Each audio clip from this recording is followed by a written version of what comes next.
In 1959, a folding table at a flea market in Chicago sold $4 million worth of a single kitchen gadget in 1 year, using nothing but a pitch nobody could walk away from. It sliced, it diced, and plenty of them still work today, wherever they survived. Before the food processor sat quietly in every kitchen cabinet, a whole generation of gadgets promised to make dinner faster, easier, and just a little more modern than your mother's kitchen. Number 8 came with a weight on top that jumped and hissed the second the pressure got too high. Number 4 wasn't sold in a store at all. It was sold to your neighbor, at a party, in her own living room. Hit subscribe, and let's count down 10 forgotten kitchen gadgets that define the American home. Number 10. The rotary egg beater. 2 steel blades spun by turning a hand crank, geared just enough to whip eggs or cream twice as fast as a fork ever could. No cord, no plug, nothing to break. It cost about $1 in the early 1950s, cheap enough that almost every kitchen drawer had one long before anyone owned an electric mixer. The crank had a rhythm to it. Steady, a little loud, metal gear against metal gear, and a mother could keep it going one-handed while she watched a pot on the stove with the other. It never really broke, which was almost the problem. A tool built to last forever doesn't leave much room for a business selling you a new one every 5 years. When electric mixers dropped in price through the 1960s, the rotary beater didn't get replaced because it stopped working. It got replaced because it started looking old. Number 9. The metal ice cube tray with the lever. Aluminum, divided into little rectangles with a lever running down the middle that you cranked to crack the whole tray of cubes loose at once, if it worked. Half the time the lever stuck, or the tray froze to the shelf, and you ended up running it under hot water just to get breakfast started. It came standard with almost every refrigerator sold in the 1950s, no extra charge. The metal was so cold it stuck to bare fingers on a January morning, and the lever's snap and crack was practically the sound of a kitchen waking up. Flexible plastic trays took over through the 1970s because they solved the one problem metal never could. You could just twist them, no fighting, no stuck lever. The metal tray didn't disappear because ice got better. It disappeared because ice got easier. Number 8. The pressure cooker with the jiggling weight. A heavy aluminum pot with a rubber gasket and a metal weight balanced on top of the vent, built to trap steam under real pressure and cook a pot roast in 20 minutes instead of 3 hours. When it got going, that weight rocked and hissed on top of the stove, loud enough to hear from another room. Everybody just called it the Screamer. It cost around $8 in the 1950s, a real investment, and a mother who owned one could get a full dinner on the table after working all day. It terrified children, and more than a few adults, mostly because of stories about lids blowing off in somebody's cousin's kitchen. Whether or not that story was actually true, modern pressure cookers lock shut and vent quietly through a valve you can't even see moving. The drama is gone, and so, a little, is the reason everyone remembers it. Number 7. Jell-O molds. Aluminum or copper-toned tins shaped like fish, rings, or stars, built for one job, turning a bowl of wobbly gelatin into something that looked like it belonged on a magazine cover. Fruit, shredded carrots, sometimes cottage cheese suspended right inside the gelatin, unmolded onto a plate with a quick dip in warm water and a hopeful flip. A mold cost around $2 in the early 1960s, and a good one got passed between sisters and neighbors for a decade. Getting the flip right so it landed whole instead of collapsing into a heap was its own small skill that women actually took pride in. Jell-O salads fell out of fashion hard once the 1970s decided suspended food was more strange than elegant. The molds themselves mostly ended up in the very back of a cabinet, then eventually a yard sale, still shaped like a fish nobody was making anymore. Number 6. The stovetop percolator. A glass-knobbed pot that sat right on the burner. Water pushed up a metal tube and dripped back down through the grounds, over and over, until the kitchen smelled like coffee 20 minutes before anyone drank it. You could watch it through the glass knob on top, the color going from clear to deep brown, and you knew it was ready by sight, not a timer.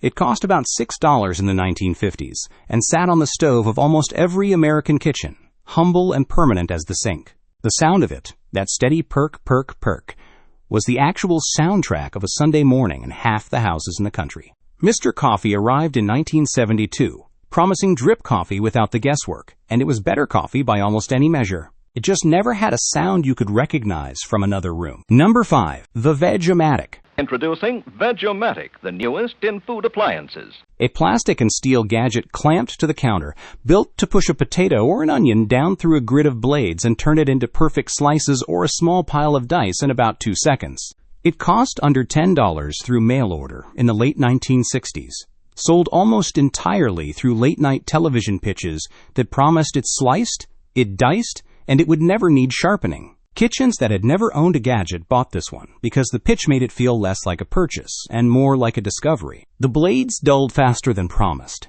and the plastic housing cracked if you leaned on it wrong, but by then it had already done its real job.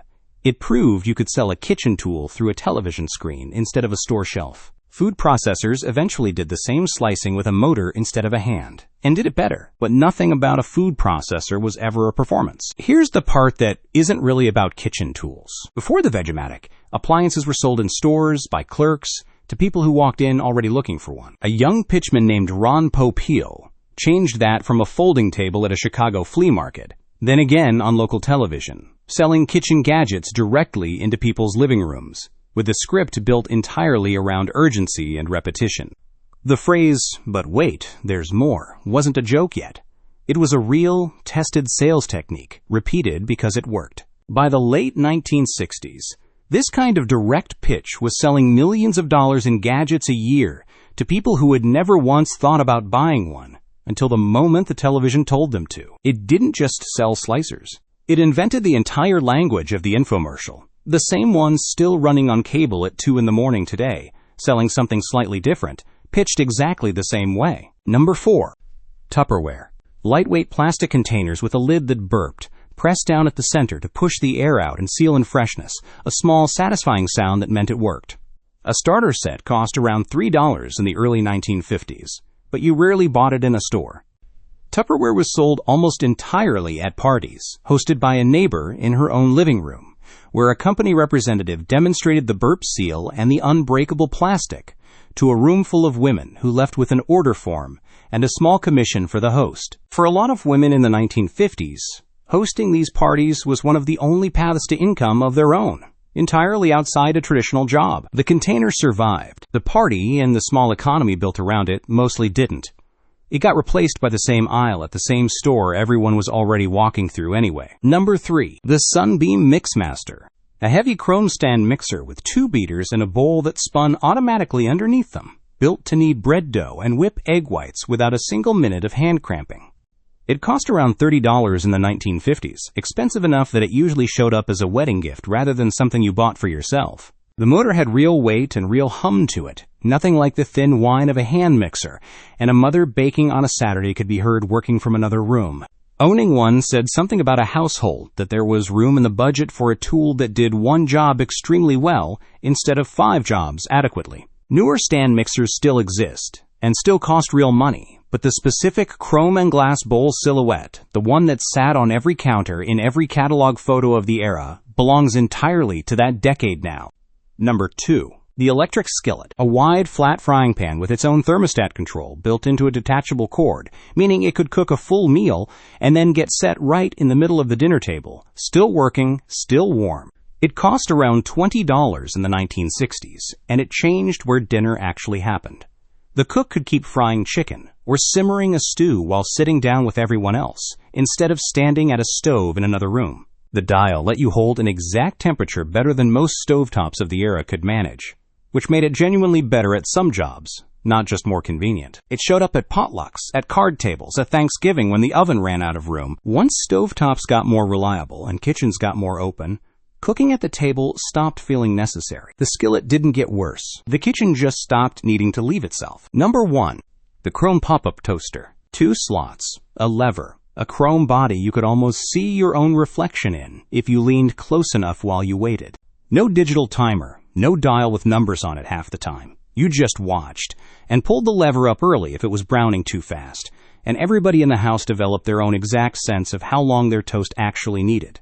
It cost around $15 in the 1950s, and it sat on every counter in America without exception, rich house or poor house, because everybody ate toast, and everybody needed one. The smell of it browning was the actual smell of morning in half the kitchens in the country. Before coffee, before anyone was fully awake, it never asked to be replaced.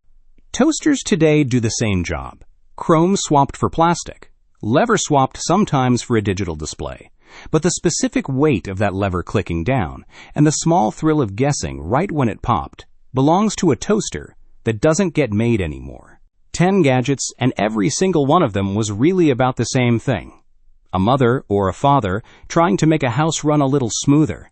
A dinner come together a little faster, with whatever the counter had room for. None of them were fancy. Most of them were loud or stubborn or needed a very specific kind of patience to use right. We traded almost all of it for tools that are quieter, faster, and require nothing close to a skill to operate. And it's hard to argue that's the wrong trade when you're the one standing in the kitchen at 6 at night.